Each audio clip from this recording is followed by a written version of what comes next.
La filósofa y escritora marfileña Daniela Boni reflexiona desde las letras sobre la realidad de su país, el lugar de África en el mundo y los derechos humanos.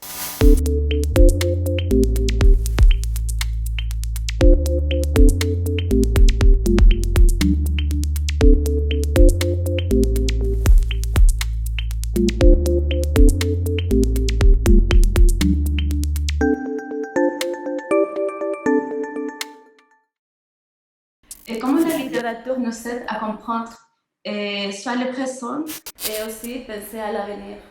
Pour moi, évidemment, pour tout le monde, c'est un langage qui permet donc aux humains de pouvoir s'exprimer, parce qu'on s'exprime de plusieurs manières. L'écrit, c'est un moyen très efficace d'ailleurs de s'exprimer. Et quand on s'exprime, c'est toute sa culture qu'on exprime. Et quand je dis toute la culture, ça veut dire quoi? Ça veut dire simplement que ce qu'on a comme croyance, comme valeur, tout ce qu'on a appris aussi à l'école. Parce qu'il ne faut pas oublier que dans certains pays comme le mien, c'est-à-dire la Côte d'Ivoire, on écrit en langue française. Ça peut être un problème, mais je pense que c'est un problème qu'il faut dépasser. Parce qu'on écrit avec ce qu'on a, les outils qu'on a. On écrit aussi, on peut écrire, mais est-ce que quelqu'un va nous lire? Pour la bonne raison que dans les pays africains, en tout cas, dans les pays africains, il y a un grand nombre donc, de personnes qui ne lisent pas les textes en français. Vous voyez? Donc, on peut dire qu'on peut parler de notre passé, on peut parler de notre présent dans nos livres. On peut parler aussi de l'avenir, mais qui nous lit? Et vous savez, il y a beaucoup de gens qui disent, de toute façon, il ne faut pas se poser ce genre de questions, il faut se contenter d'écrire, parce qu'on sait que ce qui est le plus important, c'est de pouvoir discuter, par exemple, avec l'Occident, par exemple, avec ceux qui parlent la langue française. Mais est-ce que c'est suffisant? Moi, je pense que ce n'est pas suffisant. Pour la bonne raison que même quand on dit qu'on parle à ceux qui donc, peuvent nous comprendre, à ceux qui peuvent nous lire, on se rend compte qu'eux aussi, ils ne nous lisent pas. Qu'est-ce que les jeunes d'Occident, vous venez de parler de ça, qu'est-ce que les jeunes d'Occident, de l'Europe, mais aussi les Africains, perdent quand on ne lit pas ce qui vient de l'Afrique. En Afrique, pourquoi on ne nous lit pas? On ne nous lit pas parce que, vous savez, il y a des problèmes de... Je sais que le taux d'alphabétisme par pays est très élevé. Et en plus, non seulement ils ne vont pas le lire, ils savent que même s'ils ont de l'argent, parce qu'on peut dire aussi que c'est un problème de pauvreté. Mais quelqu'un va avoir, je ne sais pas, 2000 ou 3000 francs CFA. Est-ce que vous pensez qu'il va aller acheter un livre avec? Il va d'abord essayer de se nourrir avec. Francophone, c'est ça qui fait qu'il est si difficile de pouvoir partager ce que nous avons à dire. Parce que nous avons beaucoup de choses à dire au monde, pas seulement au monde francophone, mais quels sont les moyens que nous avons pour faire circuler ce que nous avons à dire? Je pense que c'est vraiment un problème très important. La literatura es una forma de contarnos y contar el mundo. Pero ¿a quién llega? ¿Quién lee los libros que se escriben en África?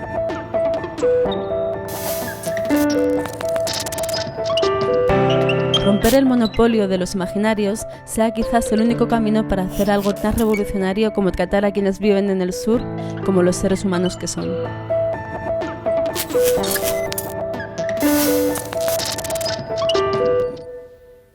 on parle de l'Afrique, on pense à l'Afrique comme si elle était en réalité unique, non? Uniforme, homogène. Et dans quelle façon cette perception si pauvre du continent empêche un dialogue entre égales? C'est vrai que quand on parle de l'Afrique, on en parle au singulier, mais moi j'ai l'habitude de dire qu'on devrait parler de l'Afrique au pluriel. Pourquoi? Parce que l'Afrique n'est pas monolithique, l'Afrique est très, comment on dirait, contrastée, c'est-à-dire, même vous prenez un seul pays, vous savez que le sud, c'est pas le nord du pays, c'est pas l'ouest, c'est pas c'est pas l'est, parce que même dans un seul pays, les cultures sont différentes. Vous voyez, il y a une question de diversité culturelle. Bon. Et quand on parle de l'Afrique au singulier, c'est comme si c'est quelque chose qui n'avait pas de contenu. Moi, j'aimerais bien qu'on puisse donner un contenu précis à chaque fois qu'on parle de l'Afrique. Est-il possible un avenir pour tous, juste, si on ne s'éloigne pas de ce qu'Occident propose comme modèle de vie? Comment composer des futurs plus justes et plus réels? Est-il possible de faire une réparation historique du peuple colonisé?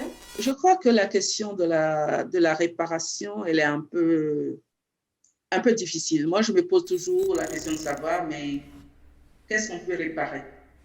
Est-ce qu'on peut réparer une dignité? Parce que ce qui nous est arrivé, c'est notre dignité qui a été niée. Est-ce qu'on peut réparer cela? Si réparation il y a, par exemple, de notre dignité, moi, je me dis que c'est toujours à nous de faire d'abord le premier pas. Et à nous de faire le premier pas, ça veut dire quoi? C'est de montrer justement ce que nous pouvons faire, ce que nous sommes capables de penser, ce que nous sommes capables de créer, la manière dont nous réfléchissons à nos propres problèmes. Mais ce n'est pas tout. On se rend compte que la plupart du temps, même quand on fait un premier pas, on ne nous voit pas. Je veux dire, il y a la question de l'invisibilité. Invisibilité. Parce qu'on ne nous voit pas. On ne sait même pas si on dit quelque chose. On ne sait même pas si on écrit. On ne sait même pas si on pense. Et il y a réparation à partir du moment où on se rend compte qu'il y a d'autres personnes qui existent, qu'on prend, on les considère comme étant des êtres humains. Moi, je pense que mon problème est à ce niveau-là. Est-ce que réellement l'Occident nous considère comme étant des êtres humains? À partir du moment où on va nous considérer comme étant des êtres humains, je dirais que oui, de ce point de vue-là, il y a un début de réparation. J'ai parlé de l'Occident, je devrais aussi dire la même chose de l'Orient, par exemple de la Chine.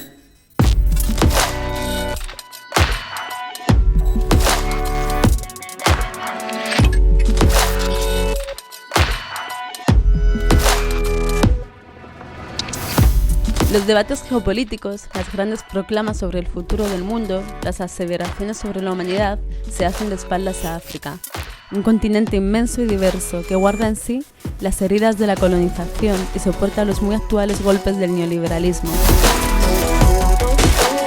Pero ¿cómo dialogar de igual a igual con aquellos a quienes se condena a ser una abstracción, despojados de una historia concreta, olvidando sus luchas pasadas y presentes, condenándoles a las afueras de la historia?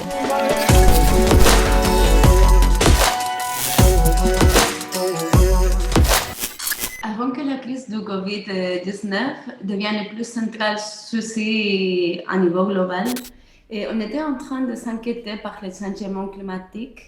En disant qu'on est en train de couper toute la forêt amazonienne, etc.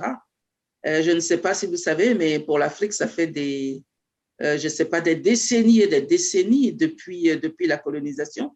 On est en train de couper toute la forêt. Ce n'est pas seulement en Afrique de l'Ouest, hein, c'est aussi en Afrique centrale. La grande forêt, par exemple, du Congo, au Gabon, etc. Pour la Côte d'Ivoire, ça, je le sais bien, puisque quand j'étais petite, je savais où s'arrêtait la forêt. Aujourd'hui, je ne sais pas où on en est, mais la forêt, elle est juste au sud. Et même, je sais que dans les forêts classées, on coupe les arbres, on coupe le bois. Ça veut dire quoi? Ça veut dire qu'il y a un déséquilibre du point de vue des écosystèmes. Et si on y fait, si on essaie de réfléchir, on se rend compte que cette histoire de Covid-19, et je sais que ce n'est pas seulement cela, il y a aussi beaucoup d'autres virus.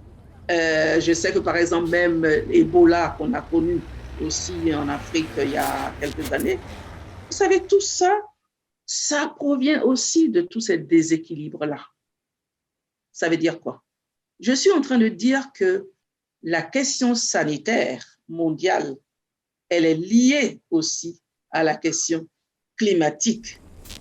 Laquelle question climatique, évidemment, est liée au déséquilibre, et comme vous le savez, aux différents déséquilibres des écosystèmes. Dans les pays africains, évidemment, peut-être que nous sommes un tout petit peu en avance, pour la bonne raison qu'on a eu beaucoup de maladies graves et que tout se passe comme si les gens étaient plus ou moins habitués. Par exemple, ici, vous voyez là, quand on est en Europe, dès qu'on dit confinement ou dès qu'on dit couvre-feu, tout le monde parle de liberté. Ah oui, parce qu'il ne faut pas toucher à la liberté des gens. Mais moi, je dirais qu'en Afrique, dans la plupart des pays, Côte d'Ivoire, Burkina, Sénégal, les gens sont quand même habitués à lutter pour se protéger parce qu'ils savent qu'ils sont pauvres. Il ne faut pas ajouter de la pauvreté à la pauvreté. Il ne faut pas ajouter la mort à la mort.